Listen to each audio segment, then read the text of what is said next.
Rīga šovakar Inbox LV ledus hallē aizvadīja savu kārtējo mājas spēli, un Inbox LV ledus priekš mūsējiem jau bija pēc kārtas 4. mājas ledus. Diemžēl šodien mūsu pretinieki Zagrebas Medveščaka spēlētāji izrādījās gan gribošāki, gan arī varošāki, un spēli kontrolēja no pirmās līdz pat pēdējai minūtei. Spēles pirmajā trešdaļā vārtu guvumu Sterijam Galjardī.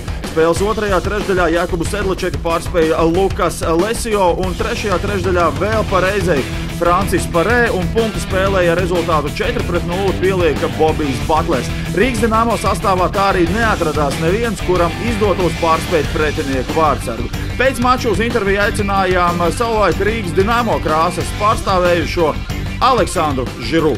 Some few words regarding the game. Was it big difference to play in the arena or this training hall? Well, the fan is always good. That's one thing that didn't change. Maybe the neutral zone a little smaller, so a lot different than every other ring. But it was good to be back in Riga.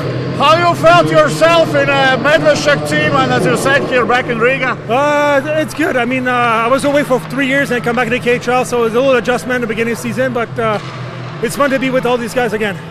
How did you prepare against the Riga, and did it work through tonight in the game? Well, we know they work really hard. There's different ice for them too, so that was tough to adjust what they're gonna do. They've been playing well lately, so we had to come out strong because they play really well. Still, for Medveščaka, can you see the level of playoffs? We will hope so. We can't give up now. We keep battling up and down. So hopefully we'll keep going on the roll and get up in the playoffs. Thank you. Arēna Rīga, Tallina, Liepāja vai Inbox LV ledus halla laukumam nav nozīmes. Visi izšķir vēlme un, protams, cīņas spars. Tāpēc mača Jēkabs Rēdlis Rīgas Dinamo ģērbtuvē.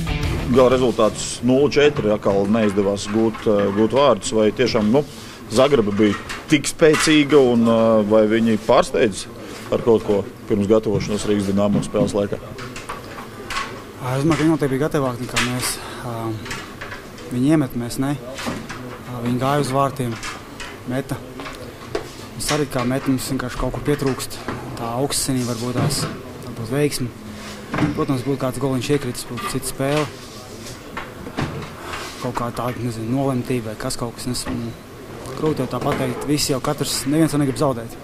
Neviens jau negrib iziet ārā un teikt, mēs tagad padodamies viss. Kaut kas, tās piespēles, viņi jāspēlē vienkāršāk, precīzākam piespēlēm, viens aiz otru. Šogad diezgan daudz mums tas mājas spēles ir, bet mājas spēles dažādās vietās. Arēna, Liepāja, Tallina. Šodien it kā spēlējām tajās īstajās mājās. Tās jau pēc būtības, kaut kur citur spēlēt, viņam būtu uz savas sienas, ne? Tas viss ir atrunas. Vienalga, kur tu spēlē jāspēlē ar 110% ar sirdi. Protams, ka mājās mums sienas vajadzēja palīdzēt vēl vairāk. Mūsu laukumus mēs pieraduši pie visa. Es nezinu, ka tā īsti nemāku izskaidrot, kāpēc tieši notika un kā notika. Bet, tā un tas ir. Tur, diemžēl, neko nevar darīt. Vienkārši jāspēlē tālāk. Nākamā mājas spēle mūsējiem pēc 2 dienām tepat Inbox LV ledus hallē Piņķos pret Bratislavas Slovan, kuri šovakar izbraukumā Helsinkos ar rezultātu 3-1 pārspēja Helsinku Jokerit. Klātsošie līdzjutēji, gaidām jūs sestdien klātienē atbalstīt Rīgas Dinamo, un, protams, cerēsim uz veiksmīgu iznākumu.